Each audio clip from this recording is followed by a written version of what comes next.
Welcome, and thank you for checking out our first ever episode of the Gaming Backlog Book Club podcast. My name is Andrew. And I'm Alex. We've been playing games since the 90s and have known each other for 13 years and have tons of similar tastes and things with some minor differences here and there. Yeah, so many people these days have a video game backlog, and considering how much longer games have gotten and how little free time adults tend to have to sit down and actually enjoy them, we decided it was time to unite like-minded folks and bring some focus to the backlog. We really fondly remember the times before the internet ruled every waking moment of our lives, when we would go back to school in the morning and share things that we discovered in a game the night before, whether that's tips for how to find something, beat a tricky boss, or just continue on and make progress. Yeah, so what we want to do here is we want to have you join us week to week as we discuss the progress everyone makes. Similar to a traditional book club, we'll have a goal for everybody to reach by the time the next episode rolls around, so we can discuss as freely as possible.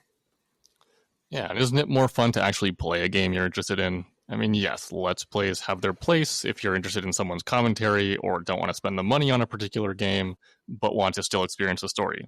But at the end of the day, video games are an interactive medium because it makes them more entertaining, and forming your own opinion first can make playing a video game and unraveling its story or mysteries much more enjoyable.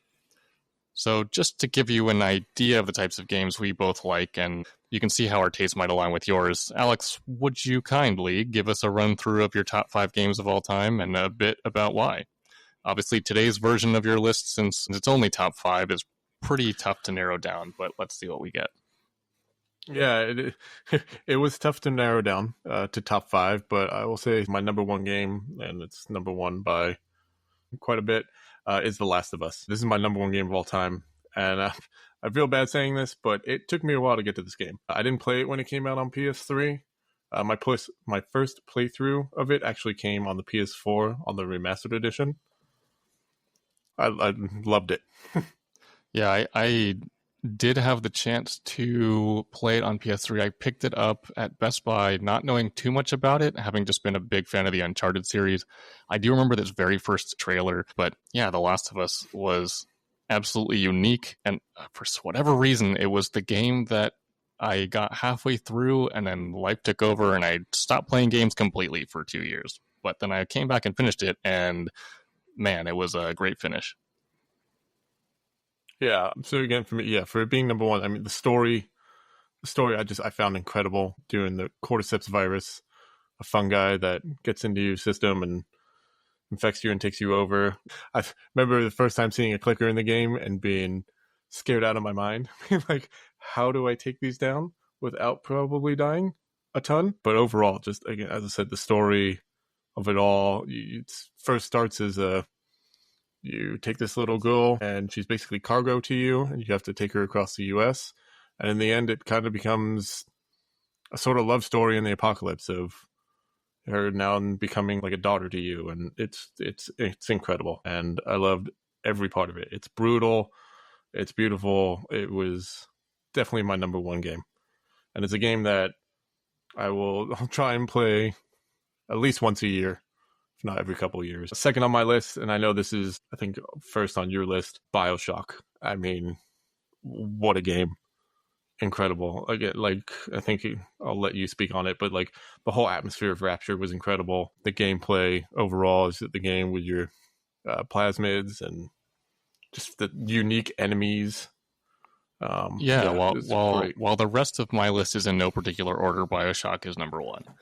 The underwater city of Rapture, the 40s style everywhere, the story itself, the voice acting really bringing life to the story. I think when voice acting was really kind of kicking off in the PS3, Xbox 360 era, the big daddies, the save or sacrifice to get more power type decisions, the magic powers combined with gunplay at the same time for some unique combat. It all captured my attention and never let go. I played the demo, and even then I was waiting for a month or so to actually get my hands on the full game. So played the demo a couple of times. Don't do that too often today because of the backlog. And yes, it is absolutely antiquated by today's standards, considering you have to click a trigger twice to swap between your left-hand plasmids and your right-hand weapons, which they fortunately fixed by BioShock 2.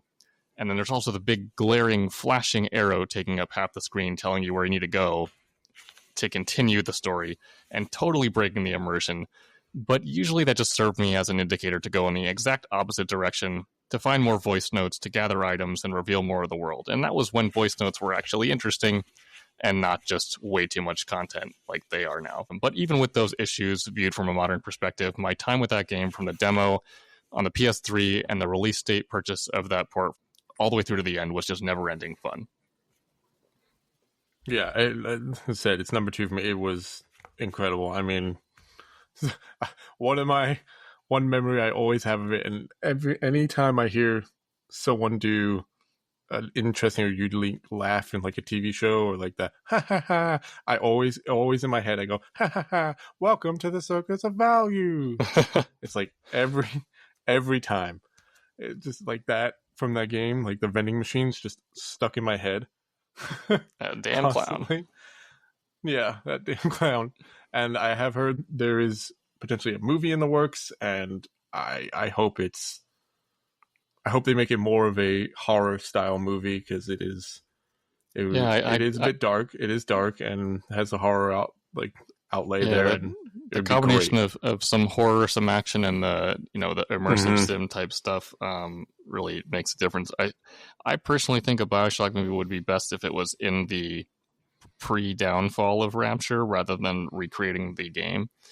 But teach their own. Yeah, that would be cool to get like a prequel. Hollywood does what it wants to do. Yeah, but that would be great. So moving on. So number 3 for me, this might be a shock to some people. Number 3 for me is Indiana Jones and the Great Circle. I know how new it is. It just came out last December. But I'm telling you, it is probably the 4th best Indiana Jones story out there. Obviously behind the 3 original movies.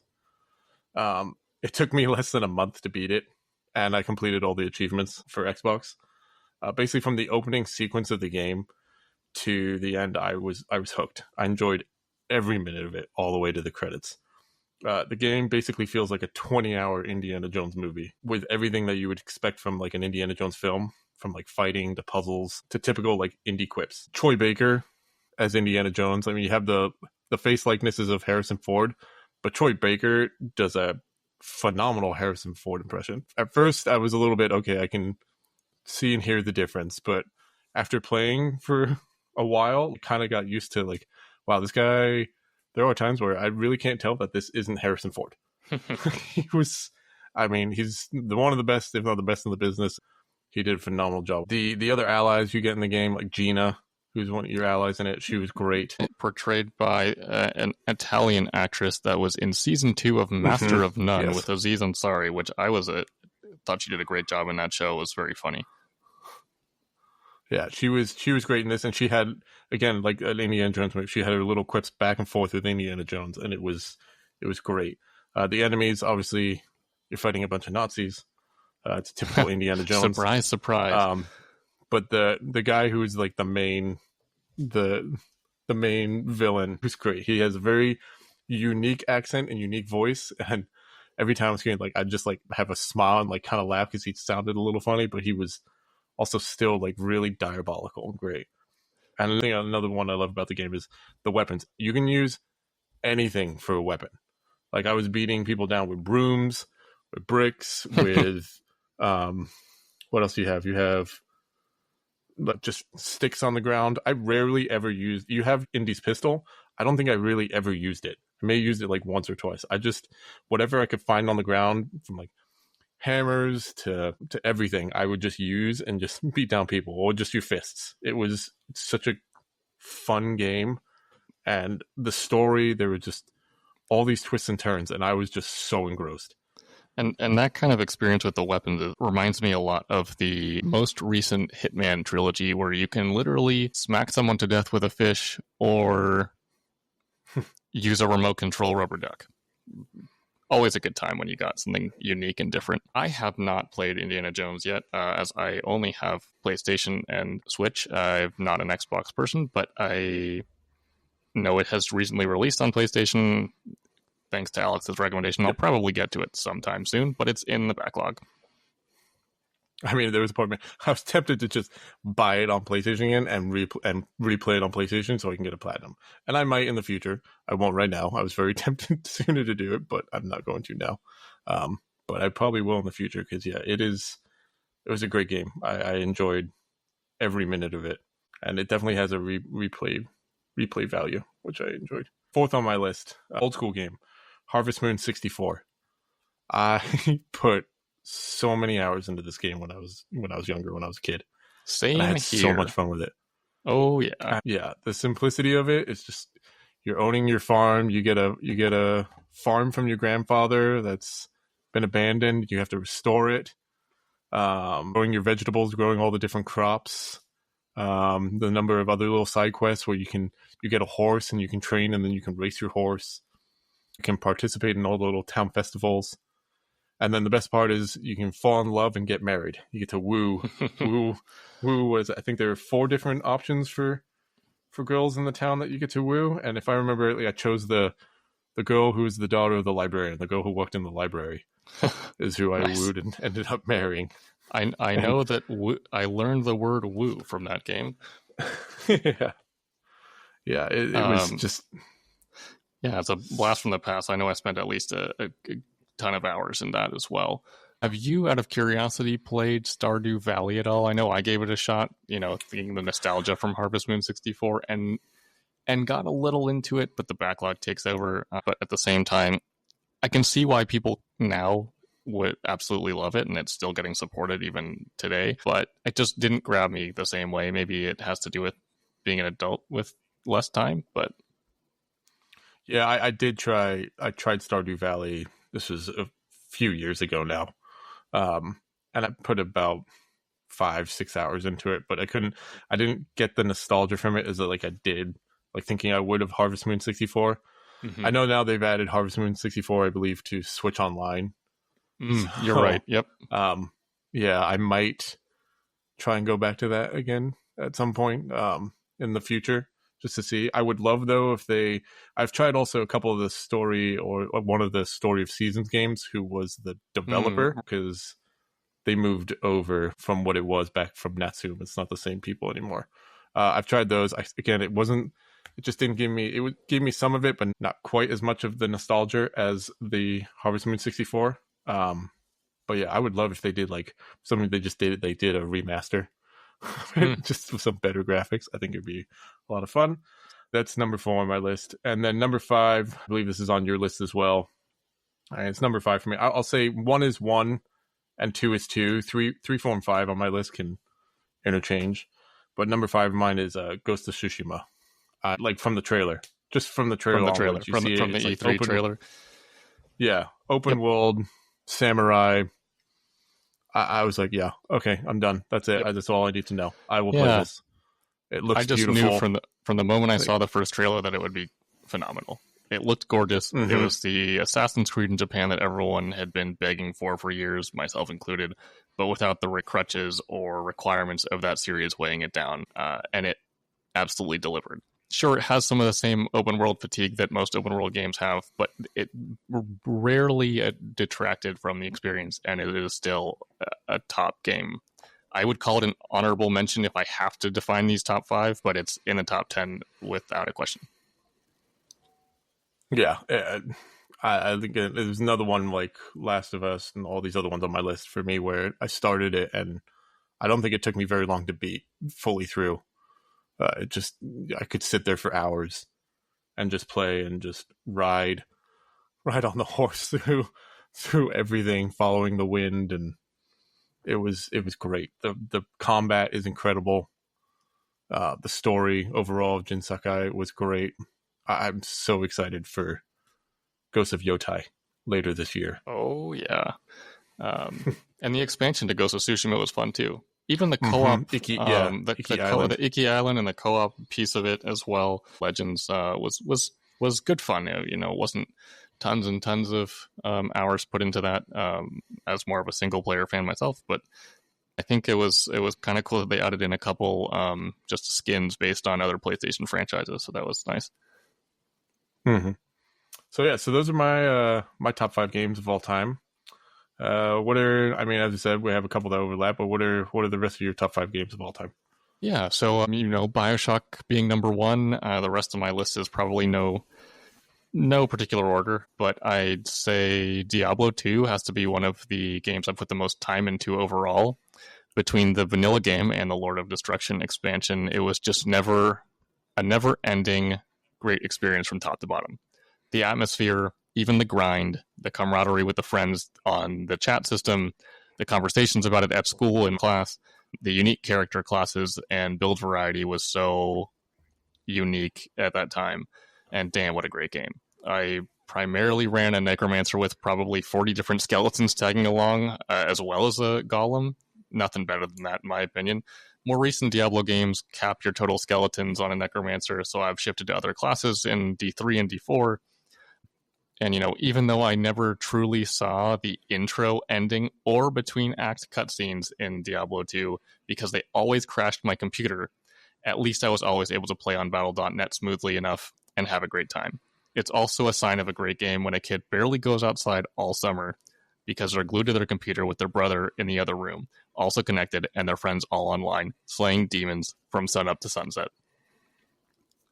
I don't know if you played Diablo 2 at all, Alex, but maybe you should go back. The resurrected version came out. Yeah. I played it. I did not play it now nearly as much as you. I think it's the other Battle.net game that I played was StarCraft and StarCraft 2. That was mine with friends. Always online together, battling each other. Nice. Yeah, my real-time strategy game in that era was Age of Empires 2. Plenty of fun, game. But definitely didn't get into StarCraft until a little bit later. Another one for me is Metal Gear Solid 4. And while number 4 may be an unpopular opinion for a top game in that franchise, I don't mean to say it's the best one because that honor belongs to others, but I will say it is my favorite. So at a sleepover in 1998, I watched some people playing MGS1 and loved how mature it was at a time when so many other games were anything but that. I didn't get a chance to play it myself, and I never owned it. But then in 2008, on the day that MGS4 released, a friend brought his PS3 to my house, and we both sat there watching Old Snake smoke about 50 cigarettes and throw them away in his little portable container while the main patch, day one patch, and update downloaded for hours. And when it finally finished, I watched him play the first hour of the game. So it was many hours lost and only saw a little bit of it. But I was already hooked with the adaptive camouflage and the weapon customization, and was lucky enough to find the Metal Gear Solid collection for PS2 at Best Buy a few weeks later. So I then proceeded to play 1 through 3 in the first half of that summer, and since I didn't have a PS3 yet, that same friend let me play through the entirety of MGS4 on his PS3 at his house during the rest of the summer. Obviously, the anticipation between play sessions was tough, so I bought a PS3 basically right after I finished that game. So the next one is Hollow Knight. It has a really cool Souls vibe and many little details like resting, also respawning enemies, tough, precise combat, cryptic lore, and story. At the same time, it's got wonderful music, an expansive, customizable skill set, and most importantly, just a general vibe that made me always want to venture into the next biome and explore, even though I probably should have gone to bed hours earlier. There is a reason that Silk Song, the second game, is on so many people's most anticipated lists, and everyone keeps bombarding Team Cherry with requests for more information. So Hollow Knight is great. It's really tough. It's pretty long for a Metroidvania, but so worth your time. Yeah, I tried it a few years ago. I got about 5-6 hours, maybe a little more into it. I'm so bad at Souls games. I don't have the patience. I need to get my patience up for Souls-like games. And I know we have a couple that we want to play that I would like to do them co-op. I think I'd be better at them co-op, and I'd have more patience. But yeah, I have tried Hollow Knight. I might have to try again, because I've seen other people like play it, talk about it, and how highly they talk about it. And yeah, it's very unique and it's really cool. But I had a tough time, but I might have to just get a grip, get some patience, and try again at some point in the future. I think that's true. And speaking of Souls-likes and Soulsborne, rounding out my number 5 is Bloodborne. So, funny story here. You were the one that first exposed me to Bloodborne. Yep. A friend of mine showed me a tiny bit of Demon Souls for PS3 back in college, describing how it was way tougher than most games, and there was this weird mechanic where other real people would come in and attack you, even though it was a regular single-player game. So cool, yeah, I watched a few minutes and moved on. And then you and I were roommates when Bloodborne released. And I remember you being super excited to show me this new game that was really tough, and any normal enemy can kill you easily, and you have to be methodical about the way you approach things and dodge and conserve stamina. And I didn't put two and two together about Demon Souls and Bloodborne being from the same dev until many years later. And I also was just entering that couple year period in that moment where I stopped playing games completely for whatever reason, and I just took a long extended break, right? Anyway, when I saw you play the first bit of Bloodborne, I just kind of thought, cool, and moved on with my day. But then when I got back into games a couple years later and got myself a PS4, I spent a lot of time exploring everything available on the console and went through lists and videos and reviews, and I found out about Bloodborne again. Bought it on sale because I was dumb enough to not actually download it for free from PS Plus a couple months earlier, and went on to become absolutely obsessed with its world, its weirdness, its combat, and of course now I'm a major Soulsborne and Souls-like fan. So thanks, Alex.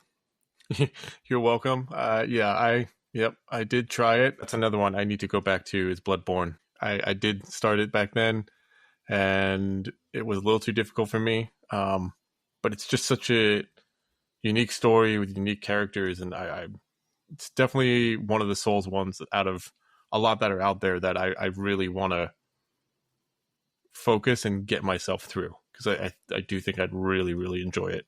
And I fully commit to it. May never actually come, but there obviously been rumors of a remake or remaster at some point hitting PlayStation. You're really missing the opportunities here. Everyone will buy it, but it might be worth waiting for that, because the 30 FPS is fine if you ask me, but it could be better. Yeah, if they make that'll be incredible, and I will definitely, that is one I would buy, and I will definitely play if they make a remastered version. So that's my top 5, but I'm going to go ahead and enter my cheat code here and throw out a couple more. So I would also say hovering in around that top 5 is Sekiro.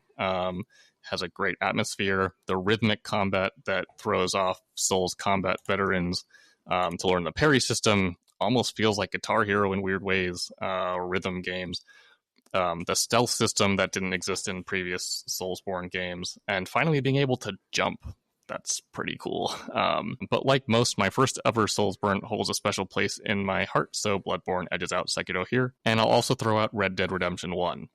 Nothing like exploring the Wild West on horseback through a well-written story inspired by the best Western films. What's not to love? Yeah, that was another, Red Dead Redemption 1 was another one I got to very late, as in, I think I played it now either early last year or the end of 2023 for the first time ever, and I loved it. It was great. The story, as you said, just riding on horseback everywhere, open world. It was great. Loved the Western themes, loved everything, and I need to get to Red Dead Redemption 2. That is one of the biggest games on my backlog. You sure do. Yeah. It's a great one. It ties in amazingly to the first game story, and definitely recommend, albeit being a lot slower and maybe a little bit too over simulation style. But hey, it's all worth it at the end of the day. Yeah, definitely. That's a big one on my backlog. Okay, Alex, what have you been playing recently or right now and are really enjoying? So recently, as in like right now, I'm currently playing The Legend of Mana Remastered. And I'm about halfway through it. It's the one that was originally on the PlayStation 1. I did originally play it on the PS1 with a friend back in the day. And now, after replaying it now, many, many years later, probably about, 18 years later, no, more than that, it's bringing back a lot of those memories. Also, I'm actually playing it kind of a old school way, where I found and bought the original physical strategy guide, not using an online walkthrough. I found the original strategy guide on Macari, and I bought it. And I'm kind of using it to get through, do the quest sort of in order that you have. And it's actually been kind of nostalgic and liberating. Really fun. Yeah, liberating. Nice way to actually experience something. Yeah, it is. Yeah, I'm not. It's fun. I'm just like sitting there. I'm either playing it on my Portal or on the TV, but I then have just the strategy guide in my lap, and I'm just reading through the quests of like what to do, where to go, and kind of. It's been really fun, and the soundtrack is amazing. The music is great. Those old JRPG, the old school RPGs, the soundtracks back then were amazing, and they have all the original, and it's I'm really enjoying it. Can't go wrong with that. And you bring up something that's interesting to me. As a kid, I always thought it was pronounced mana, but I guess people call it Manitou. It's a tomato thing. It's Legend of Mana, Legend of Mana. Yeah, it was either way. Either way, it's right, and it's a great game. The remaster, they've done a great job. It looks really nice. Especially, I will say, it looks really good on the Portal. Wonderful. Another thing to add to the backlog. It looks really nice on the Portal. Another one I'm actually playing, and I'm playing right now. So I'm playing with my wife. I'm playing through for the second time, and it's her first time, is The Last of Us Part 2. We've been watching the TV show together. She knew nothing of The Last of Us, except from like what I had told her until the show came out. She watched season 1, adored season 1, loved it. Watching season 2, she's loving it so far. But before season 2 came out, we started playing. She wanted to know more of the story of it, so we've been playing The Last of Us Part 2. I think now the show is up to where we are in the game, but we'll continue the game. And she's enjoying the game so far. She gets a little bit bored of me searching around for trading cards or materials to upgrade my weapons or like the medical pills to upgrade. Yeah. Sounds like my wife walking to see me reading either voice notes or written notes or item descriptions in most semi-open world games. That happens to be every moment that she walks up. That's when I'm reading something. Yeah, my wife is really just into. She's like, I just want to see the story parts and everything. And I was like, trust me, we'll get there. It's a long story. It's a long game, but it is well worth it. And just again, replaying it right now for my second time through, I just forgot, like, the game graphically is incredible. It's one of the best looking games in a while. And you're playing the upgraded PS5 version of it, aren't you? Yeah, I'm playing the upgraded PS5, the Last of Us Part 2 one. Version. Is it the Part 2 remaster? Yeah, it's great. It looks incredible, and the gameplay is so smooth. The movements of Ellie, like, they feel so realistic. I mean, just jumping, moving around, dodging, everything just feels great. Naughty Dog did such a phenomenal job with it, and to be honest, it's definitely an honorable mention for a top 5 game of all time for me, but I think it's just outside. But I from my first playthrough of it, I loved, and I know it was very decisive for a lot of people, I loved the whole story. Yeah. It was great. And I'm very excited to see, very dark, very brutal. And I'm very excited to see the show continue on and play out the rest of the story. Yeah. So that was another one that I'm playing right now. And another one that I actually just beat recently, which helped me with some little sort of nostalgia vibe, and not nostalgia vibe, but just some feelings I had. I've been really wanting to play a Pokemon game, and I recently just beat Pokemon Violet, and I actually had a lot of fun with it. I've gotten all the badges. I did what was the Elite Four. I played the DLCs. It'd been a while since I had beaten a Pokemon game fully, and I felt quite accomplished when I finished this. I've basically completed the whole Pokedex of it, except for the ones that you'd have to trade for that are only in certain versions. Since I don't really have other people who are playing it, it's not as easy to trade. I know there's a public way of doing it, but I've tried a couple times and I haven't got it to work. But yeah, I recently beat Pokemon Violet, and it's a really fun open world Pokemon. It was a lot of fun. Really enjoyed the new, I think it's Gen 7. So that was one I've just recently beat. 11-year-old Alex enters the chat. Yeah. I hadn't beaten a Pokemon game in, I don't even know. I want to say maybe since Heart Gold, Soul Silver, around then. Yeah. So this one I went in and I was like, I want to play this and beat this.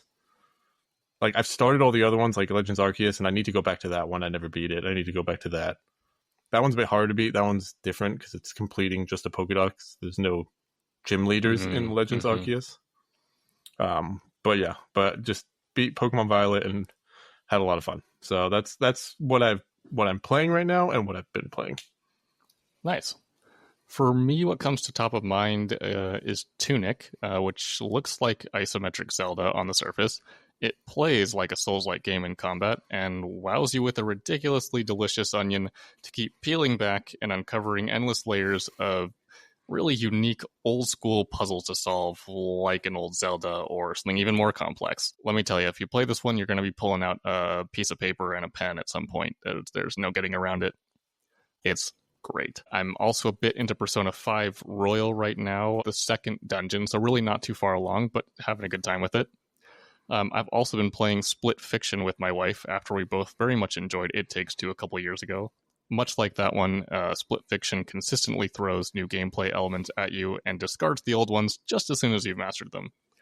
This game is less varied, I suppose, since it mostly bounces between sci-fi and fantasy, but the co-op element and the fact you rarely have the same skill set makes it engaging all the way through.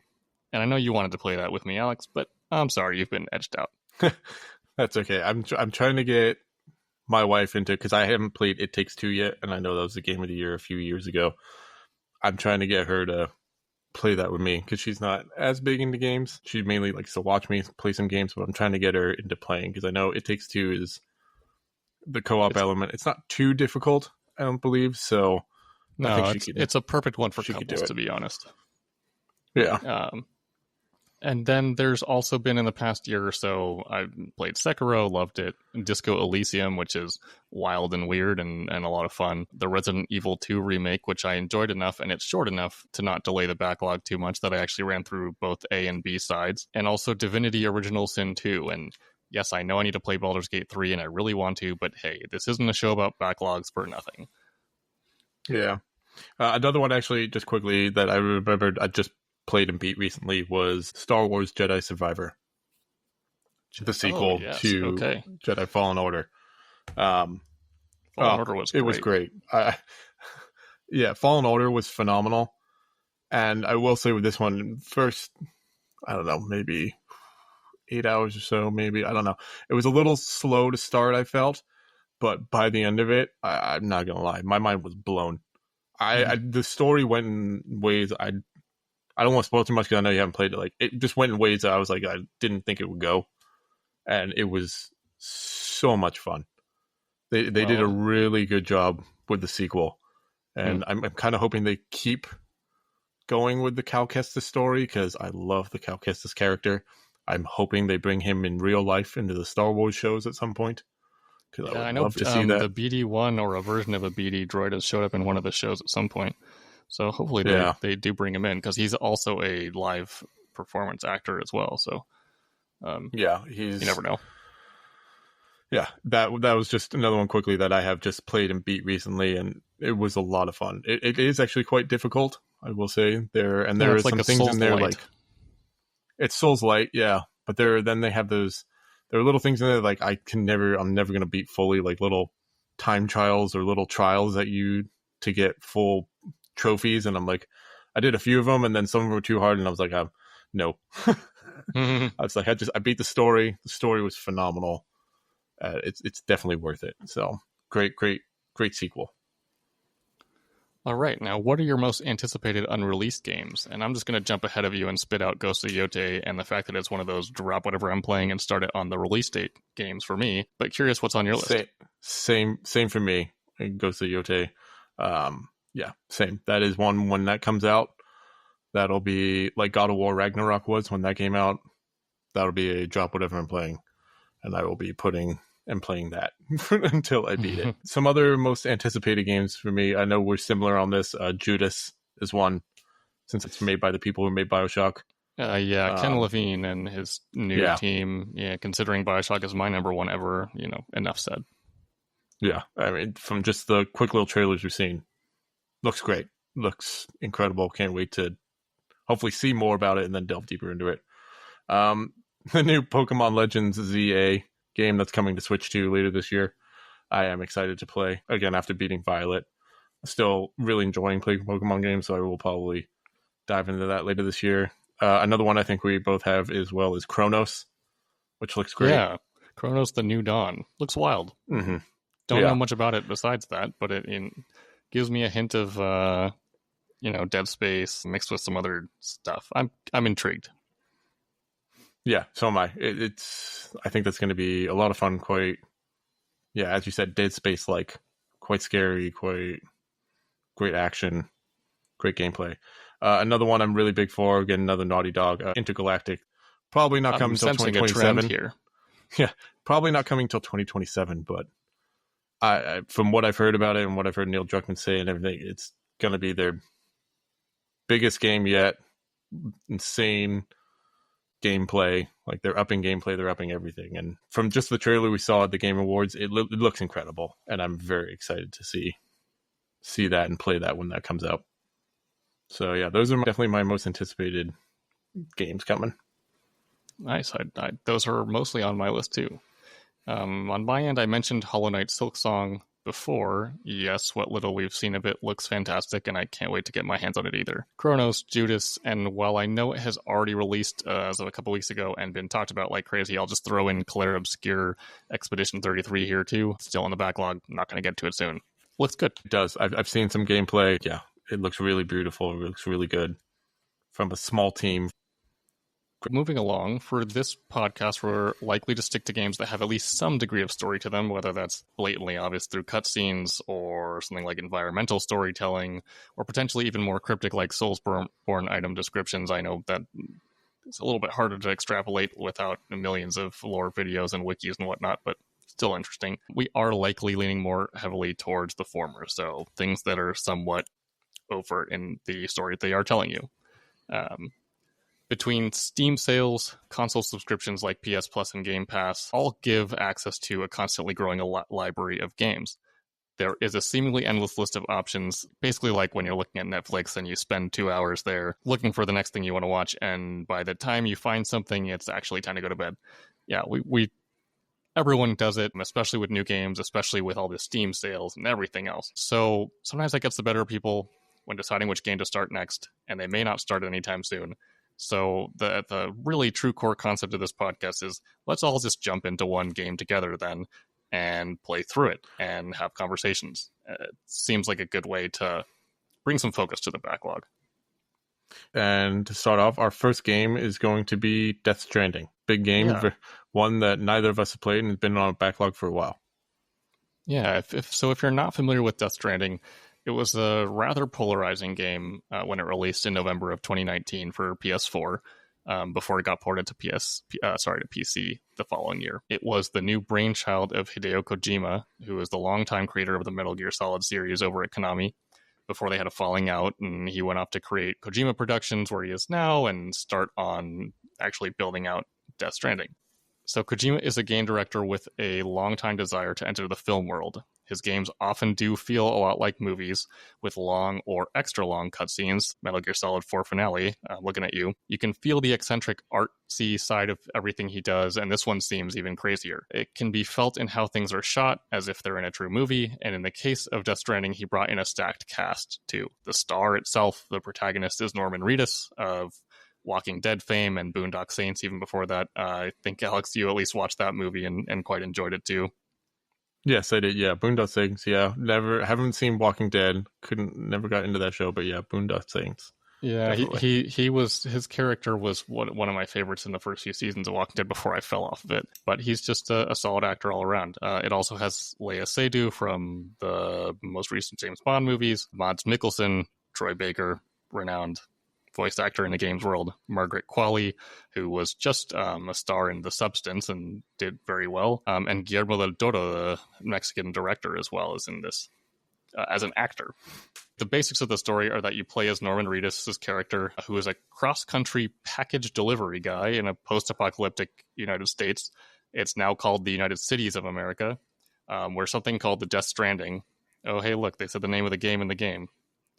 Death Stranding happens and causes chaos. Something called Timefall exists, which appears from the trailers to be like rain that rapidly ages people, but is probably a lot more complex than that, knowing Kojima. You have a scanner robot attached to your backpack and a baby in a liquid pod attached to your chest that supposedly makes it easier to see the invisible monsters that wander around outside of the cities.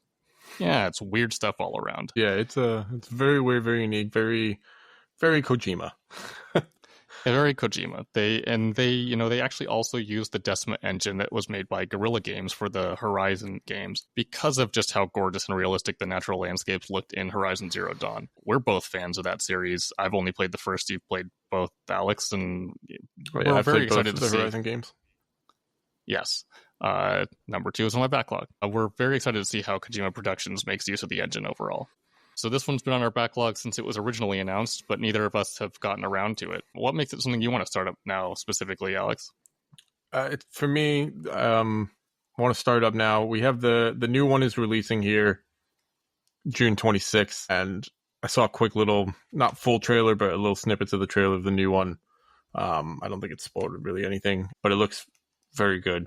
Again, just looks incredible. It's a game, again, that I don't, other than I know that you're Norman Reedus, I think your name's Sam Porter is the character's name, and you're dropping off packages and other things. I don't know too much about it. It looks incredible. It looks beautiful, as you said, because it's using the Decima engine. And it's just, for me, it'll be, I haven't played too many Kojima games. I played the original Metal Gear Solid, again, with a friend way back in the day on the original PlayStation. And other than that, I haven't really played a Kojima game. I want to try again another Kojima game, and it's very unique, very different. So yeah, shame on you for not having at least played MGS 2 or 3. But Metal Gear Solid Delta is coming up real soon, so you're gonna have a chance to play that prequel. Yes, they have. They have remade that, yeah. It keeps getting delayed, so at some point soon. Yeah, for me, it's all about Kojima. As I mentioned, I've played all the mainline Metal Gear Solid games, not including the portables or Metal Gear 1 and 2, which run the NES. But, as a fan of Kojima and as a fan of Norman Reedus and the other actors, I kind of just got to support the guy. And the weirdness is refreshing once in a while with so many cookie-cutter games out there. Interesting detail, Kojima also has his own podcast called Hideo Kojima Presents Brain Structure. It's given it a little bit of a listen. It's quite interesting if you're curious and want an inside look at his thought process and his approach to things. Maybe best to listen to it after we get through Death Stranding, because I'm sure there's some spoilers mixed in there. Death Stranding 2 is releasing June 26th, and we have to imagine that a lot of you out there, just like us, have a renewed interest in the first game, since the second looks like it's going to definitely be more action-packed than the first one, based on the trailer. No promises, though, there will be any less weird, as it's a Kojima game. It also has been announced that they are going to make a movie adaptation, which I'm hoping Norman Reedus is going to continue to play Sam Porter in that. And also they're going to make... Yeah, and also just recently they announced they're going to make an anime series adaptation as well of it. So we thought there's no better time right now than to be a Death Stranding fan and try out the game and play it. So we're there. That'll be our first game. We're excited to play. Yeah, sure seems like a good time to be a fan, huh? The movie will be produced with A24 and has Michael Sarnowski on board to write and direct it. He is best known for the movie Pig, starring Nicolas Cage in a unique role I thought was very well done, more of an indie cult type movie. And also the more recent A Quiet Place Day One, which I haven't seen yet. Have you seen that, Alex? I haven't seen that one. I haven't seen Pig either. I've heard Pig was quite good with Nicolas Cage. But yeah, I haven't seen either of Pig or Quiet Place Day One. So those are on the backlist of movies to watch. Oh boy, yeah. Who's got the time? Kojima said he doesn't want to just directly translate from game to film and wants the film to be for anyone who loves cinema, which all kind of tracks with his general direction of things. Okay, what do you know, Alex, about Death Stranding going into it, or are you going in completely blind? I'm going in, other than like what you said earlier with, like your Sam Porter, he plays character Sam Porter, you're trying to, I think, get the cities together, again, or merge them with bridges. You have the baby on your front, on your chest. You have a little robot thing on your back that's telling you when enemies are nearby. To be honest, other than that, I don't know too much, other than it looks really nice. And I'm just excited to see how unique and how crazy the story gets and goes. And yeah, I'm very excited for this playthrough. Yeah, definitely. I think we've both heard that it can be described as a walking simulator, and that's one of the main arguments that detractors of the game seem to put out there. But, we'll just see how it goes. I'm also kind of curious if there's ever an explanation as to why the United States looks like Iceland. But anyway, I've also much covers all my curiosities. Yeah, I've also heard the game actually picks up really more around the 8 to 10 hour mark it's a little slow to start, but then around that 8 to 10 hours, people say it really picks up, and they got really engrossed and just feel like, okay, let's just keep going. Let's do this. There also seem to be a lot of people that go into it thinking, this doesn't look that interesting, and by the time they're finished with it, it's a revelatory experience, and they hit their top 5. So I guess we'll see what happens. Yeah, well, as I said, I know that supposedly the director's cut made things more accessible, and there's an online support for it, which I think connects you to other people's edits to the world. There's like an actual social media style like system involved. So I don't know if that means you can like see other people's bridges in your own version, but we'll figure it out. That's going to be, that'll be interesting. Maybe I would assume that with that, maybe people have made it easier for you to get across certain ways to get to your destination and everything. That'll be interesting to see. It might have made it more backlog friendly for people that don't have the time to calculate every step, but although that's supposedly part of the game itself, so take your experience as you see fit. So if you want to follow along with us, we are shooting for approximately a chapter of the game a week. It seems to be formatted in chapters, which by our understanding is maybe somewhere from 2 to 5 hours. I'm sure there's some variance in there, and we'll give some adjustments as we go along. And obviously, video games tend to have much varying play times. There's a number of side quests, to our understanding, in Death Stranding. So I think we're calculating times based on mainlining the primary story with a bit of divergence into some side quests as you see fit, depending on how much free time you have as well. And we can all convene at the end of each chapter to chat about it. We're both starting the game today, so we'll get back together in 1 week from today to chat about Chapter 1, our first impressions, and where we think it's going to go. We will be going into story details, though, to an extent, so if you don't quite finish the chapter in time, give our next episode a listen when you do, and jump right into Chapter 2. We are getting our Discord set up at the Gaming Backlog Book Club, but it is currently not discoverable publicly. We're working on figuring that out. For the moment, message us on Instagram at the Gaming Backlog Book Club. Ask for an invite to our Discord so we can add you in. We're definitely happy to chat and want to make this a larger conversation. If you want to follow along with our playthrough of Death Stranding, please don't forget to subscribe to the Gaming Backlog Book Club. Stay tuned and see you in a week.